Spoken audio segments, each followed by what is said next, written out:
Bernard, do you think that, or let me ask Philip on this, do you think the interview that he granted, Captain Smart, is the reason why his numbers dropped drastically? I think it's one of the reasons. He shot himself in the foot.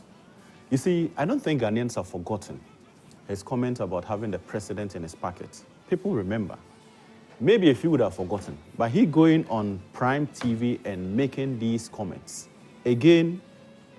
But remember that he has not succeeded in tarnishing the image of Anas, because he says that he paid the money to a lawyer, Mr. Kwame Chan, and then some other alleged something, 2 people. He has not been able to directly link that the payment of the money was to Anas. Yeah. Or Anas, if it were received it. Well, he did not receive it. He has not received that. He didn't commission that. And he has publicly returned the money. He has publicly dared them. Go to court if you really give money to Anas. You see, Nyantakyi even started a suit on defamation against Anas. You know that. He started a suit against defamation, had to withdraw because one of the defenses to defamation is truth. So I say, Rosalind, you are beautiful. You want to take me to court to say, I have said you are beautiful. The fact is that you are beautiful. So since it's the truth that you are beautiful, your action will fall. That's the same thing that happened. That statement must be made by me. But the point is, I'm only saying that on behalf of my chief. I am a subject of the chief.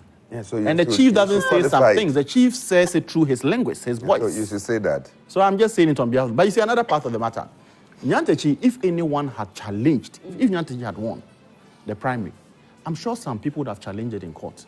Because this is a man that has been convicted. But why will you challenge it? You went there, it was a free and fair election. Yes, so the point is that he is convicted. He has been convicted of football corruption and bribery by the international. On the ballot. I'm making the point. The MPP may allow it. Yeah. But the fact is that the court should determine whether or not Nyantakyi really was fit for office. Okay. Because this is someone who was convicted by FIFA. Okay. People have argued there's not a conviction. If it is not a conviction, why is Nyantakyi nowhere near football as we speak? Because he was banned from football for life. He appealed. If there was no conviction, on what basis did he appeal? And he appealed and it was reduced to 15 years. So as we sit, there's a conviction around the neck of Nyantakyi. So the courts would have had to determine whether or not a conviction by an international arbitration body. And remember, arbitration bodies, their decisions are final. But if you are banned from football, what has that got to do with politics? It has a lot to do with integrity. Now read the chapter 8 of the Constitution. That talks about the qualification to be a member of parliament. Does not talk about integrity. Honorable, would you have been elected had you been integrity deficit? Definitely no. Okay. So on the issue of integrity, I think that from the very beginning, he was not properly advised. Otherwise, if I were Nyantakyi, I would not run. Honorable, do you think this was a free and fair election? You're looking at the statement that Abronya made. For me, I think this election is free and fair. You see, for me, I don't think Nyantakyi lost the election because of the interview that he has granted. And I don't think that interview have even, let me say, give any opportunity to anybody in the constituency. It might be that a lot of people didn't even listen to that interview. But the fact of the matter, as Bernard said, the second vice chairman has been in the constituency. And for all you know, these are people who prepared the arbor. And through that, he became the constituency first vice chairman. And as I already said, this is a person who has been with John Kuma since he became a member of parliament in the constituency. In the absence of John Kuma, he ran the show in the Jusu on his behalf. You had Helena, who was assemblywoman, who was also interacting with him. But they are looking at the relationship between you and the person who has passed away. In the absence of John Kuma, anytime he's in Accra, is the second vice chairman, who is a right-hand man person of John Kuma, who ran the show for him in Ejusu. Building an office, he go and supervise it. Go and do this. And as Bernard rightly said, John Kuma have sent something to the constituency. He has traveled. Oh, Covenant, go and do this on my behalf. So if, for example, during Christmas, John is not around, and has asked, how do you call it, Covenant to do that on his behalf. He goes to delegates, this is your rice, this is your 100 cedis, this is your 10 cedis. They have personal relationship with him. So they believe that in the absence of your boss, definitely you fit in to be our leader, and therefore we give you this opportunity. The other, that's why someone like Mamiya, I never knew she comes from Ejusu. Until my brother Fusini was telling me that, oh, Mamiya too is also contestant. Does it come from? They say yes. Kwesi Nyantakyi, I think the day he went to FAR, then he said, oh, he's been contributing to the constituency. But how many people knows that you have been contributing to the constituency? Ejusu Broni, as I said, this is the 5th time of she contested. Ejusu Broni's own has shocked you more than anybody I'm else. telling you. This is the 5th time. But somebody will also ask, when you had opportunity, who did you help in a constituency? Then, with the presiding member, who is also an assemblywoman, you see the gap between her and that of Kobra. It tells you that these two people have been very committed to the people in their constituency. And they have some sort of love and respect for them. Unfortunately, they think that Kobina is the best person to what? To lead. So we should debunk what Abron is saying? I watched him on one of the sister stations that month. That when he was in, in fact, he got to a point that, in fact, the guy used to be here. It used to be Joy. Now he's at Oyerepa. Paka. He was the one who got the interview, and then he said, is it because you are going to lose? That's why you are making such a statement. Hey, then he fled. He was even about to even beat him.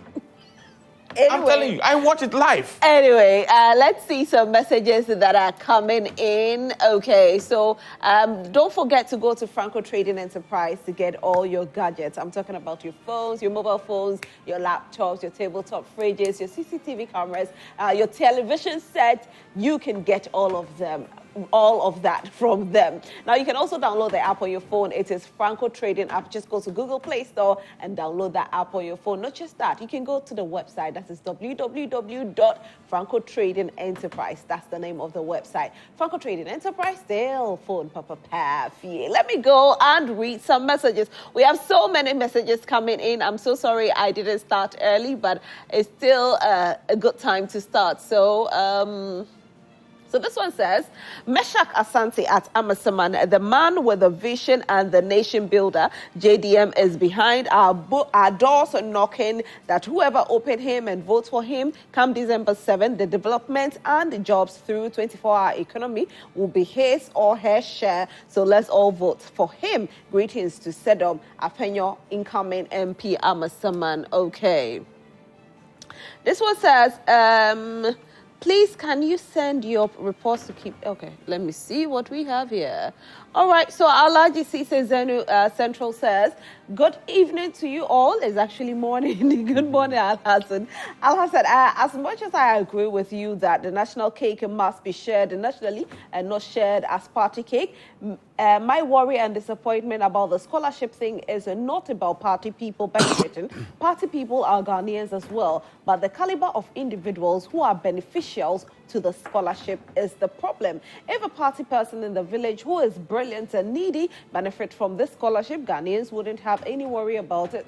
But the party executives who can even pay for some people are getting this scholarship turned out not going to be schools. It's indeed sad. Honorable, how many times did I call you? Please, today we need a little respect from you. Oh, but honorable always starts. I always get some respect. I think this person is still holding honorable to it the last time.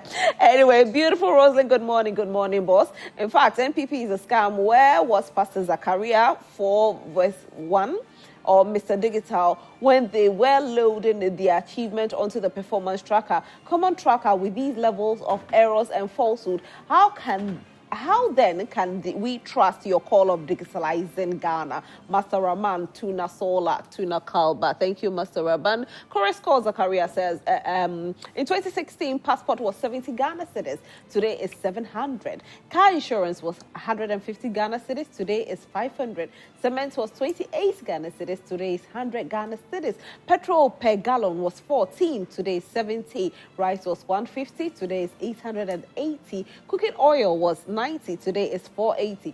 Dollar was 4.2 Ghana cedis. Today it is 13 Ghana cedis. The persons in charge today are asking for 4 years more to finish us. This is your scorecard. Very disgraceful, shameless, and incompetent. Now Ghanaians have seen that Mahama is the best president. He's more ahead of these bunch corrupts and liars leading us in government. Mahama, come for your stone. If Brian Champon is a man, he should attempt to not to give him power to Mahama.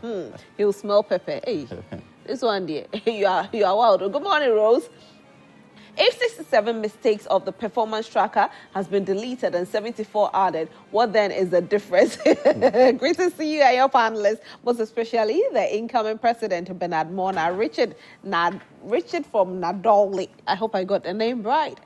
All right, Honorable Akesime from Bekwai says, Ghana's parliament is far more corrupt than Kwesi Nyantakyi. So Nyantakyi's MP attempts were to complete his mission of perpetuating his looting from state coffers.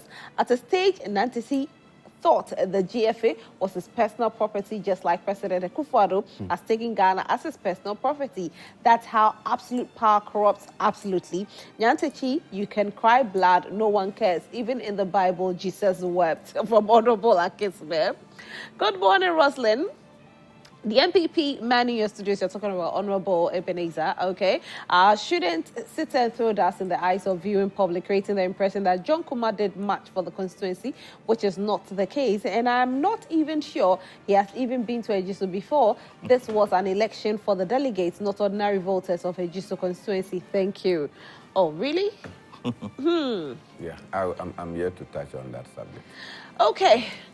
The driver has completely lost control, and yet the careless mate is still calling passengers on board. This is really funny. It's clear today that these people are only good in opposition and not in government. Ghanaians have really suffered under Nana and Baumia. The Global Info Analytics post gives a clear reflection of how Ghanaians are dissatisfied with the recklessness, incompetence, and nepotistic acts of the current government. They can choose not to believe this report, but they should be reminded that the very Ghanaians who reposed confidence in them and gave them the mandate to serve are poised to show them the exit to power come December. Good morning to Honorable Lawyer James Algalga, the best man for Bolsa North seat, Daniel Akbaliok from Sandema. Good morning to you. Persistent increases in transport fares by GPRTU of TUC due to rising petrol prices can have a significant impact on commuters and the overall economy.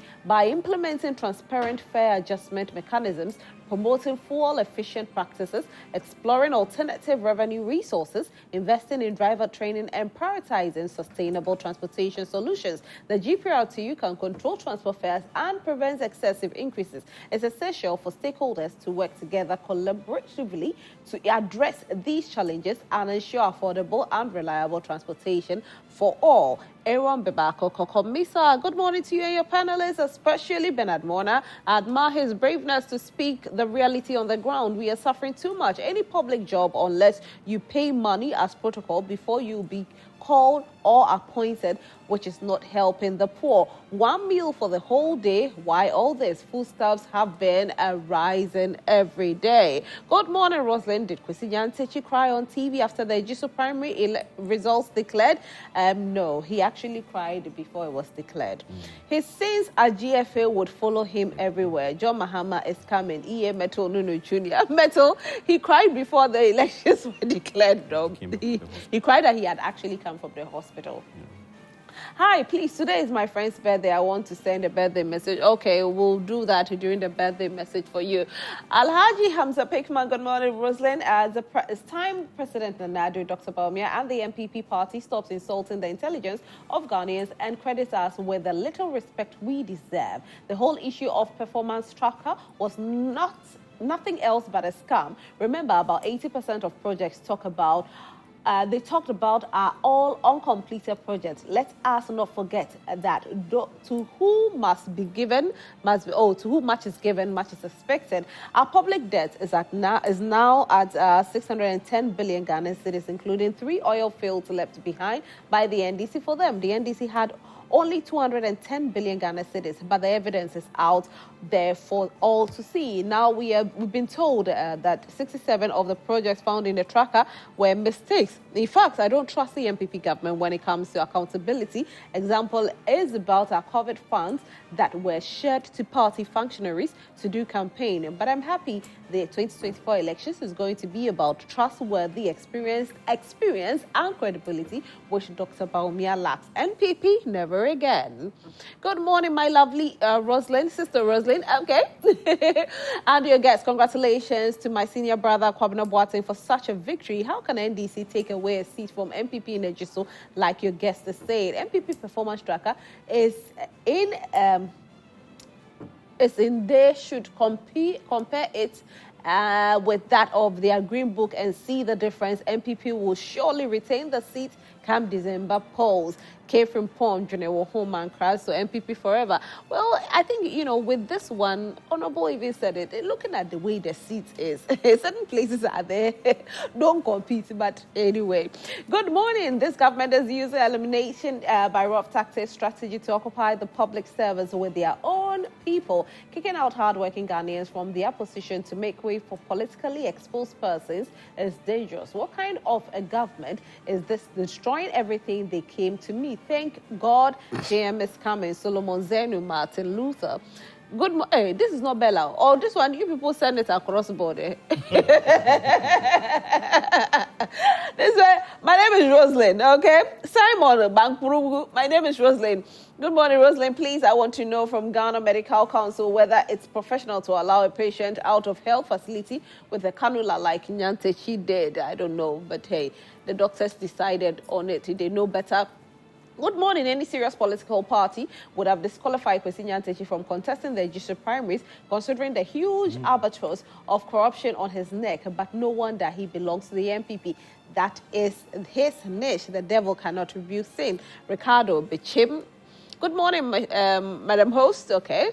Why is that? You always invite two NDC in your studio, your show, because they want appointment. Never again official one. Please, I don't have two NDCs. I have a PNC, I have NDC, and have NPP. Thank you very much. Said one dead, appointment never again official, one dead goat, guinea fowls, man, very, very wicked. And because of their incompetence, we are organizing ourselves to disjoint from dead goats and join the vibrant man that's a person of DMB. He can't think far, not like someone old who said no government can use 4 years to move country, and who said they allow EC to do his or her work to see the hypocrite of this goat. Okay. Let me see if I can. This one says somebody writes. Okay. The blueprint, says every government should provide evidence of its accomplishment during its tenure as part of good governance, accountability, and transparency. And that's why this administration launches Performance Tracker today to let Ghanaians know that their taxes are being used judiciously. Dr. Baumia for President 2024. Greetings to Honorable Charles Bisu, incoming MP for Esikado Kentine. I was surprised to have heard Nyantakyi want to contest, although he was moving GFA forward, but his hands were stained with corruption. Now I want to know what Mahama is coming to do. Mahama once said no president can use 4 years to do anything good for this country. Now Mahama has only 4 years. What will he do? Good. Ghanaians should think about this. The current is not good, but the alternative is scary. Okay? Let me see, what do we have here? Okay, good morning, my beautiful Rosalind. There's a many never seen the light of the day, but we're all in the NDC's Green Book. Onapo, Abdul Aziz, Jibani, Joy News, neighbor, Kokomlemle. All right, neighbor. I think this will be my final comment, and then we can quickly move to we'll touch on that briefly because time is not on our side. Samuel Boachia Samankese, let me congratulate all the winners of the recent NPP primaries, mostly Ejisu Kwabena Boateng, and I'm very optimistic that NPP will still retain that seat. I heard that Ghana is going to receive receive $360 billion. I think it will cushion the economy. Dr. Baumia will surely be the next president coming December 7th. Inshallah, it is possible to break the 8 to protect the free SHS. Regards to Honorable Charles Echampo, the MP for Asamankase, and Honorable Frank Esiedu Bokoy, aka Protozwa, the next MP for Suhum. Thank you so much for sending in your messages.